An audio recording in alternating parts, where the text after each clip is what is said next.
So you think you've got English down pat just because you've learned the grammar rules and maybe passed a few tests. Yeah, well, today we're looking at something a bit different. Right. We're diving into this whole idea that real English, it's more than just the textbook stuff. It's about understanding stories, picking up on emotions, maybe even getting different accents. Exactly. It's sort of shifting the focus from, like, the rules on the page to how people actually talk and connect. And the source we're digging into today, it's this really interesting video test. It seems designed to properly challenge your understanding. Yeah, it tests listening, grammar, even logic, taking you all the way from, like, A1 beginner level right up to C1 advanced. So our mission today is basically to unpack the journey this source takes you on. It's almost like a guided tour through what really mastering English might look like beyond the exams. And the source itself kind of throws down the gauntlet, doesn't it? It says, grab a pen, listen up, and see how you do. Yeah, see how many questions you can get right. So let's get into what this real English test actually highlights. Okay, yeah, let's start with that main idea, because the source is pretty upfront. It says something like, so many people think English is just grammar rules and exams. Right. But let me tell you something, real English is about understanding people, what they say, what they mean.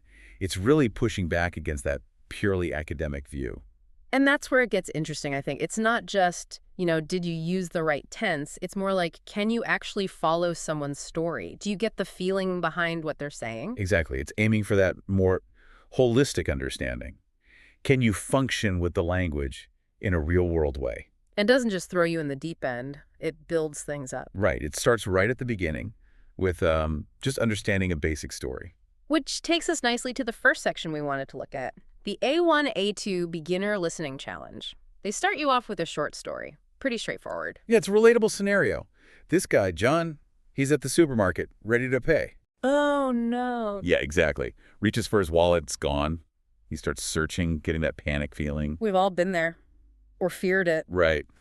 But then a kind young woman finds it and gives it back. He's super relieved, tries to give her some money. As you might. But she just smiles, says she's glad she could help.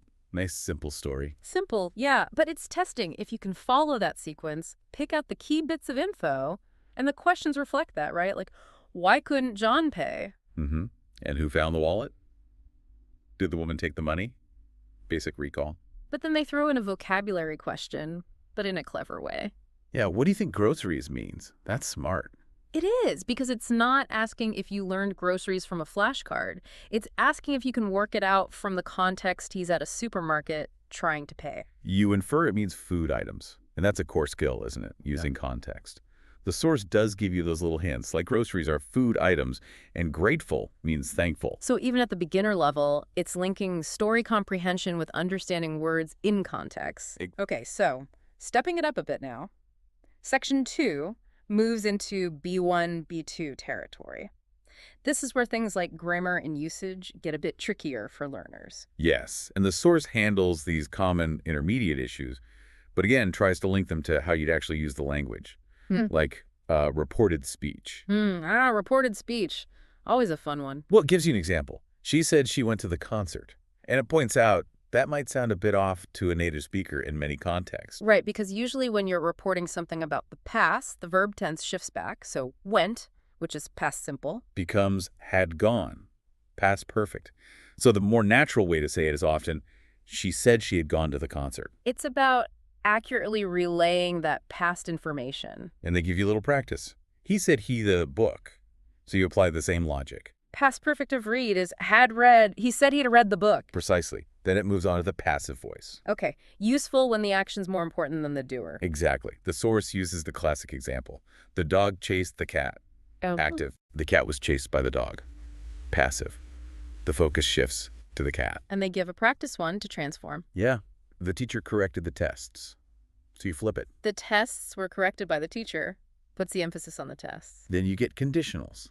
Specifically, the second conditional. Okay, the unreal one. For hypothetical situations. That's the one.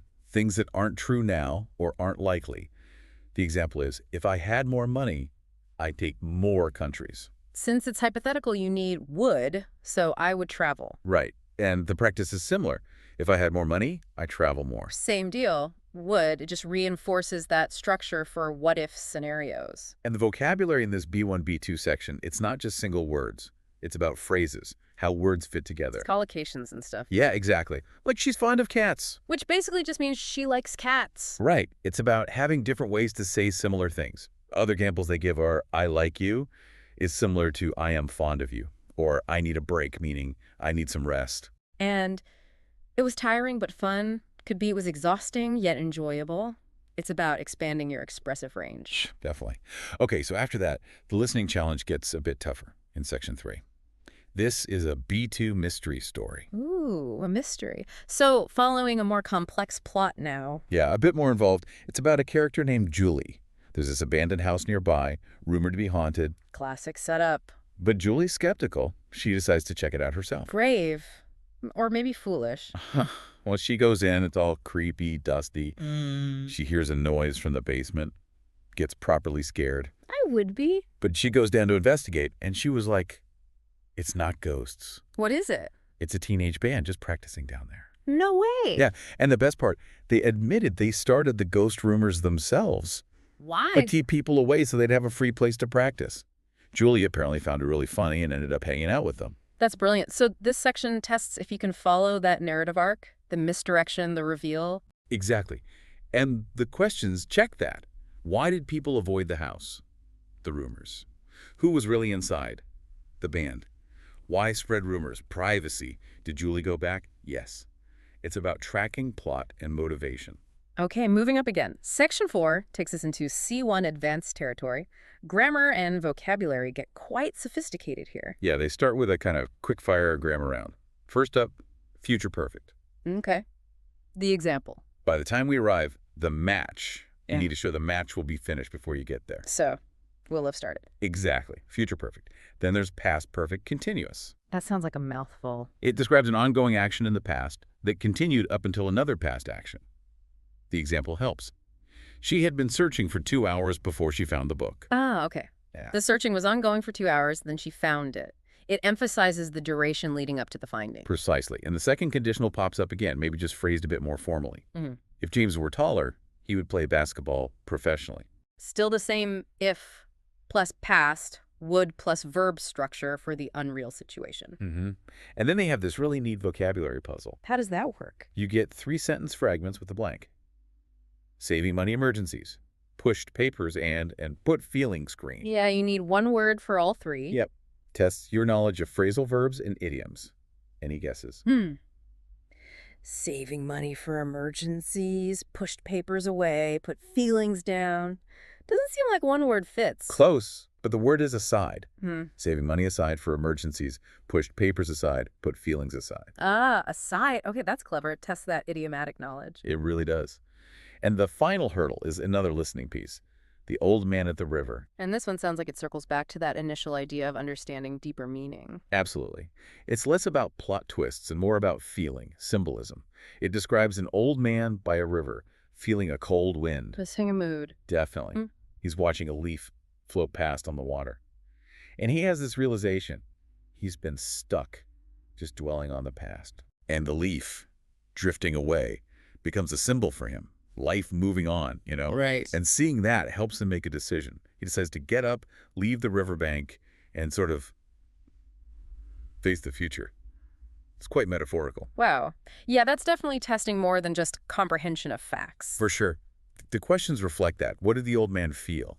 What did the leaf symbolize? What decision did he make at the end? It's about understanding the emotion, the subtext, the overall message that feels very real English. It totally ties back to the source's main point.